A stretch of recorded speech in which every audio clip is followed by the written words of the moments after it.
What's going on, YouTube? As you can see, we got a new car for the channel behind me.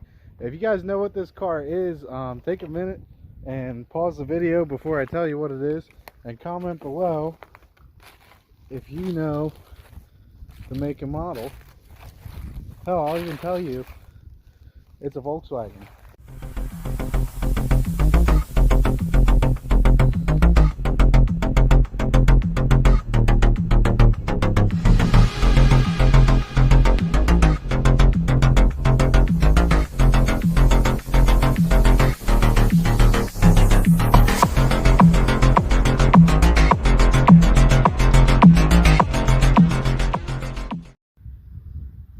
Alright, so if you don't know, this is a 1990 Volkswagen Fox.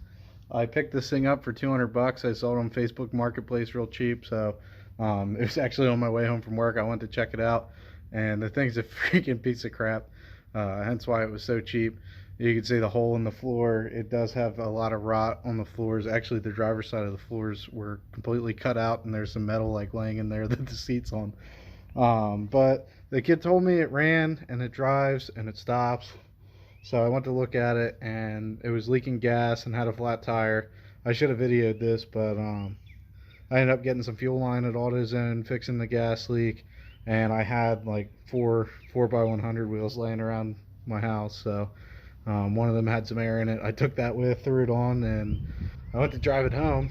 And as I get in it, I'm like, dude, this thing doesn't have any brakes. And he's like, no, they work. And it was sitting there with a block in his driveway, and it doesn't, the starter's like messed up, so you got to hit on it with a hammer while you're cranking it to get it to start. But anyway, I take off, and I'm like, this thing doesn't have brakes. And I get at the end of his road's like a stop sign, like down a hill. I'm getting to the stop sign. I'm like, damn, this thing doesn't have brakes. And I'm trying to stop, and I see a car coming, and I was like, well, I'm not going to be able to stop. So I freaking put it in second and punched it and ran the stop sign. I got up to a parking lot. I turned around, or I stopped there. Randy was behind me, so I got in the Mustang and went back to this dude's house, and I kind of gave him a piece of my mind that he almost killed me. But he gave me some brake fluid. I threw some brake fluid in it and limped it home real slow with the 4-ways on. The first thing on our list is replacing these brake lines. I couldn't tell exactly which one was leaking, but all the fluid is coming out down here. I think they were rotting out like up on the firewall. It was one or both of the lines to the rear, so I'm replacing that section that goes from the master cylinder across the firewall, actually down under the battery tray. It's like impossible to see. You got to get under the car to see them, and even then, like, they go over top of the transmission and stuff, so and they're kind of a pain in the butt. But I figured out where they went. I started flaring the one line. I have the new line going in, so we're just gonna use a brake union, not a compression fitting, a brake union, because we want this to be somewhat legit.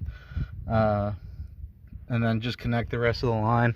I have a feeling as soon as I fix this and bleed everything and drive it, the rest of this line's going to blow out somewhere, but at least that section's replaced, and then I can just buy another piece of line and go from there back and connect it with the union there.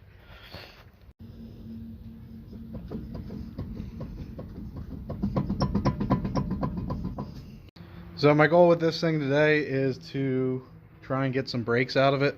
Who knows, the master cylinder might be shot, but I'd like to get the brake lines done, bleed them, try and get a pedal, and then just check over the car and see what kind of parts I'm going to have to order for it. As you can see, it needs a wheel bearing, probably needs both front wheel bearings, probably needs both rear wheel bearings. The freaking suspension's shot. Well, it's like jacked up now, so you can't really tell, but it definitely needs struts. As far as getting parts for this thing, the parts you can get are actually really cheap, so that's a positive, but there's a lot of stuff you can't get. Like, there's no such thing as lowering springs or coilover kits for this car, but I have some ideas what I want to do with it once I get it going. So I'm gonna have to either make a coilover kit or just cut the springs. The exhaust on this thing's super janky, so we'll have to do something with that. I like to probably just spray bomb it, but I'd like to paint it something. I don't know yet. But it does run good. Maybe I can fire it up later for you guys. And here is the BMW. You guys are probably like, why did he buy another project car when he still didn't finish his last one? Good news, I am making progress on it. As you can see, the timing cover is painted and on there with the new gasket. I gotta run over to Paul B and get some bolts for the water pump, and then I don't know if I showed you guys what I was going to do for the accessories and stuff, but I got to get some hardware for that too so I can start mounting the accessories. And I was supposed to go do that yesterday, but instead I bought this turd. I can't really film myself working on the lines because it's just me right now. Brandy's at work. But before I get into that, I just wanted to show you guys this kit I got from SnapOn. If you're local to me, let me know and I can give you my SnapOn guy's number. Most of you are like, what the hell, Zach bought SnapOn shit? Like, if you guys know me, you know I don't really spend a lot of money on shit. But I had a couple other flaring kits, and like these things always break, which is a pain. They don't break, they just bend, and then you can never flare the line straight again. The lines always slip through this guy, the holder for the brake line, and then this thing never fits right with that. So for a small price of like $200 you guys can get a nice Blue Point flaring tool. And I mean, if I only ever had to flare 1 or 2 brake lines in my life, like the $20 tool I got from Napa would probably work. But I just did brake lines on my dad's truck, and I'm doing brake lines on this, and I did a couple brake lines for customers and stuff for some side jobs. And after the brake lines on my dad's truck, I'm just like, you know what, I am never flaring lines with a shitty flare tool again. So if you're going to be flaring brake lines, I highly recommend getting a good flaring toolkit. I've used this one before at work. My boss has the same one, and it works really good. It works for double flares, and there's also a trick you can do bubble flares with them, because this thing has bubble flares. But yeah, if you're a cheap ass and you don't like spending money like me, this is something that's actually definitely worth the money if you're going to be flaring brake lines. Alright guys, in order to do this bubble flare with the double flaring tool, you'll notice I have the line in backwards. Normally for a double flare, you would have the line coming out here where this beveled end is. But if you actually have the line come out on the flat end, and you want to bring it out a little bit farther than you would for a double flare.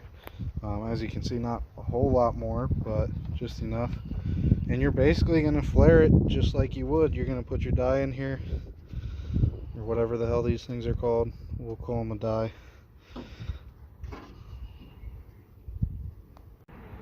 You're going to take your, I guess, yoke assembly or whatever they call this C looking thing, and smash that down. So then you have something looking like this. I think I left just a little bit too much up. This thing got a little smushed, so I'm probably going to cut that off and try it again.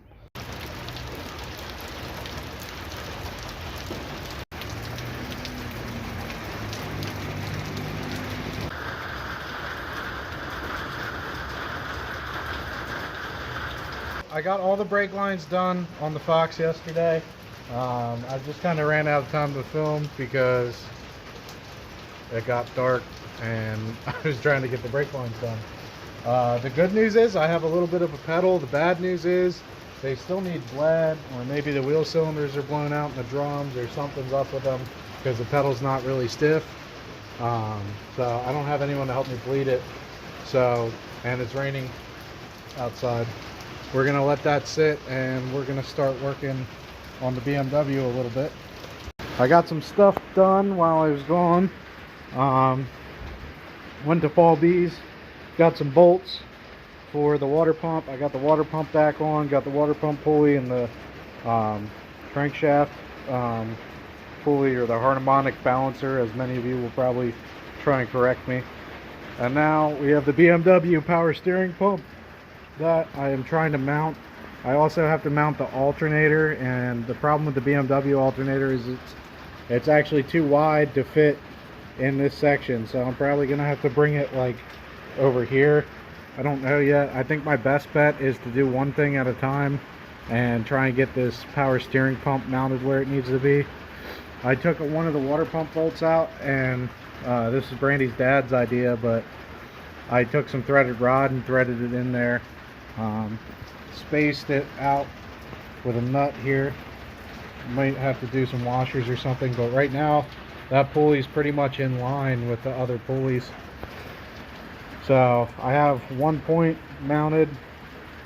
I'd like to make some kind of bracket from the head to here to further mount the pulley and keep this water pump from moving. And then there is a little bracket behind here that was originally mounted to the BMW engine. I'm probably going to just ditch that, but if I can find a quick way to add some support there, or down the road if I think it might be a problem, I might make some kind of bracket there. But that's pretty much what I'm going to work on today, and if all goes well, I might be measuring up for a belt. I'm thinking about using this flat steel here, and what I'm going to do, drill 2 holes, mount it to the head there, and then bend this like a C basically over, so I can also mount that to it. I might have to brace it or something, I don't know. I'm just kind of playing around here, but we'll see what happens.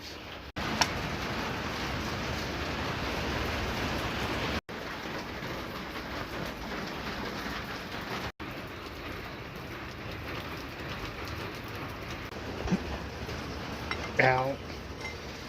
Fucking hit myself on this thing all the time. I'm thinking something like that, and then I'll probably put a brace in there once I get everything bolted in and where I want it. So now to transfer those 2 holes over to this, I'm going to mark them.